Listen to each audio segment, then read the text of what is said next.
Hello and welcome back to our channel. In this video, we'll learn how to create a realistic circular frame mockup in Photoshop.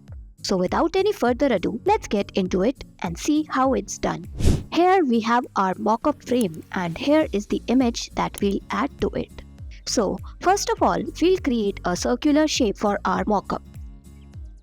Go to the toolbar and select the ellipse tool. Draw a shape around the white canvas of the frame.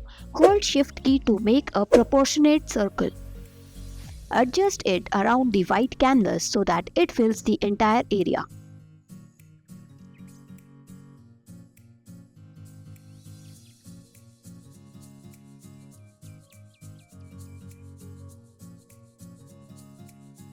When done, change its fill to white and change its stroke to none. Now, we'll place our design over here. To do that, first rename your layer.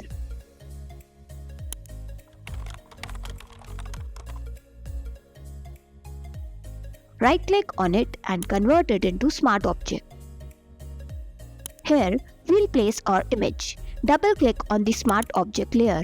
And as you do that, a new document will open up. Here, just drag and drop or paste your design. Go to the design, unlock it. Go to Edit, Copy and paste it in the document. Press Ctrl or Command T to adjust it.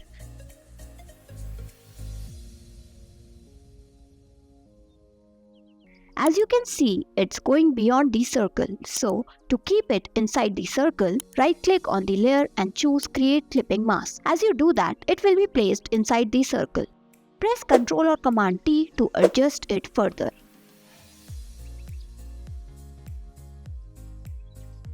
When done, go to File and click on Save. Now, as you open up the original document, you'll see that the image has been applied to the mockup, but it does not have those lights and shadows. To add them, go to the blending options and choose Multiply. And there we have our image placed in a realistic way to the mockup. If you find this video helpful, don't forget to like, subscribe and hit that notification bell for more such content. Thanks for watching.